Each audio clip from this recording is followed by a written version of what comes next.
Welcome again in the lecture number 15 of hydrocarbons. In this lecture, we will study regarding aromatic compounds, arenes. So, what are aromatic compounds? Aromatic compounds are those follow Huckel rule. What is Huckel rule? 4n plus 2 is equals to pi electron. Also, aromatic compounds have conjugated double and single bond, plus they are planar. So, for example, benzene. Here is the structure of benzene. You can see there are 3 pi bonds. That means 6 pi electron. So, 4 pi 4n plus 2 is equals to 6. N is equals to 6 minus 2. N is equals to 4 by 4 is equals to 1. That means benzene is aromatic in nature. Also, the carbon is sp2.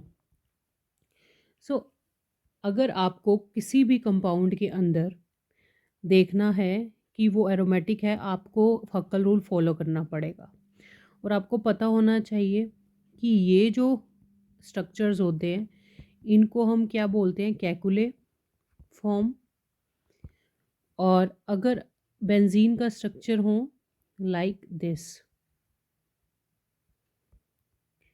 ये अगर ऐसे आपको structure मिले तो आप क्या कह सकते हैं, इनका नाम होगा दीवार फॉर्म। और इन्हीं सब का एक रेजोनेंस हाइब्रिड तैयार होता है like this. This is resonant hybrid of benzene structure. So मैंने अभी आपको बात की हक्कल रूल कैसे आप देखोगे कि वो है स्ट्रक्चर एरोमेटिक या नहीं। अगर ये है हमारे पास तो आपको पता है ऑक्सीजन के पास 2 pi electron, lone pair of electron होते हैं। तो एक पाई बॉन्ड हमें 2 इलेक्ट्रॉन्स देता है और दूसरा भी 2 इलेक्ट्रॉन देगा। जब किसी भी एटम के ऊपर 2 पाई इलेक्ट्रॉन होते हैं, 2 लोन पेयर ऑफ इलेक्ट्रॉन होते हैं, तो सिर्फ only 1 pair of electron is available. तो हमेशा एक ही अवेलेबल होता है बॉन्डिंग रेजोनेंस के लिए, दूसरा नहीं। तो अगर मैं इस स्ट्रक्चर की बात करूँ 4n plus 2 is equals to 6 electron होंगे। आप ये देखिए, ये डबल बॉन्ड है, ये सिंगल है।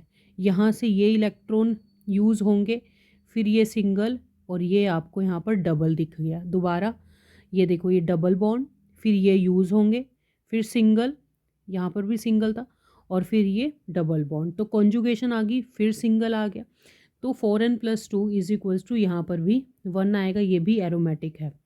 अगर मैं बात करूँ यहाँ पर अगर पॉजिटिव साइन है, तो पॉजिटिव साइन का मतलब होता है यहाँ पर इलेक्ट्रॉन्स की डेफिशिएंसी है। और अगर देखा जाए ये हमारे पास डबल बॉन्ड है, ये सिंगल है, फिर सिंगल है।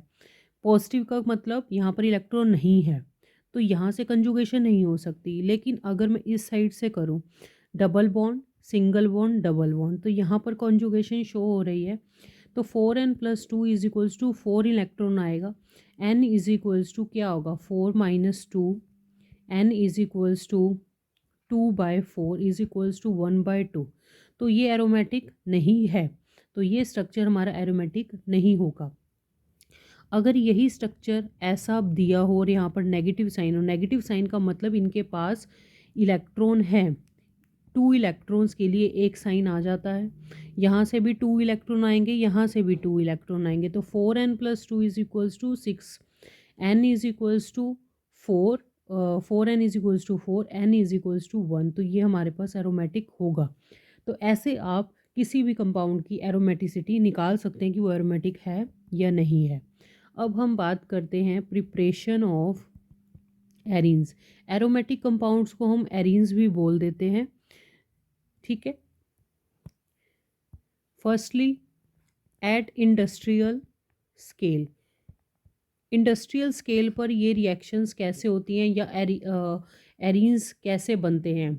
जैसे कि बेंजीन को हम कैसे करेंगे, from coal tar. Benzene obtain होती है फ्रॉम कोल तार। बट अगर बात की जाए लैब्स के अंदर, ठीक है, तो बाय आइदर वे, तो काफ़ी सारे मेथड हैं, आप लैब के अंदर कैसे उसको निकाल सकते हो। फर्स्ट है बाय CH2H2।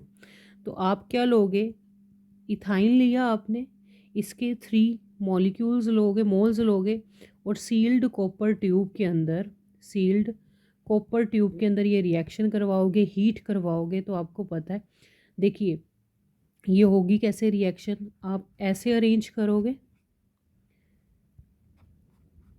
आपने कुछ ऐसे अरेंज किया, ठीक है, आपने 3 मॉलिक्यूल्स को अरेंज किया।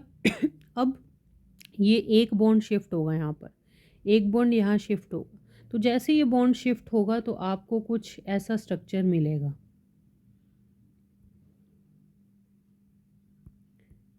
आप खुद भी ट्राई कर सकते हैं, आपको समझ आ जाएगा। ये हमारे पास बेंजीन का स्ट्रक्चर है, तो बाय C2H2 आप ऐसे बना सकते हैं। Second, by heating phenol with zinc dust. तो आप जिंक डस्ट के साथ भी कर सकते हैं। लाइक ये आपके पास फिनॉल है, आपने यहाँ पर जिंक डस्ट ली, तो क्या होगा, रिडक्शन होगी, बेंजीन मिला और ZnO मिल जाएगा। Third, by decarboxylation of benzoic acid. तो ये आप कैसे करोगे, आपने sodium salt of benzoic acid लिया। ये आप कैसे लोगे, जैसे आपने नॉर्मली आपने बेंजोइक एसिड लेना है और आपको सोडियम के साथ उसको ट्रीट करवाना है। आपको sodium salt of benzoic acid या सोडियम बेंजोइट मिलेगा। आपको NaOH के साथ ट्रीटमेंट करवाना है, that is soda lime. Soda lime के साथ ट्रीट जैसे ही आप करवाओगे आपको बेंजीन मिल जाएगी और Na2CO3 as a by product remove out हो जाएगा। अब ये थी हमारे पास कुछ प्रिपरेशंस, और अब हम बात करते हैं फिज़िकल प्रॉपर्टीज़ की। तो बहुत ही सिंपल है। फर्स्टली आपको पता होना चाहिए कि बेंजीन से रिलेटेड एरोमेटिक कंपाउंड्स जो होते हैं वो कलरलेस लिक्विड होते हैं, हैविंग करेक्टरिस्टिक स्मेल। तो इनकी जो स्मेल है, फ्रेगरेंस है, वो पर्टिकुलर आपको फ्रेगरेंस मिलेगी, और immiscible in water.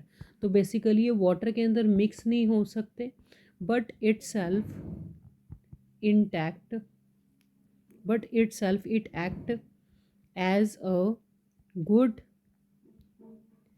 Good solvent. तो ये एज ए सॉल्वेंट भी हम इनको यूज़ कर सकते हैं। वाटर के अंदर मिक्स नहीं होंगे, बट एज ए सॉल्वेंट ये हम इनको यूज़ कर सकते हैं। और अब दूसरी बात क्या थी कि इनकी अपनी एक अच्छी सी स्मेल है, ठीक है। तो इसके बाद है केमिकल प्रॉपर्टीज़, जो कि नेक्स्ट लेक्चर में होंगी। Thank you and have a nice day.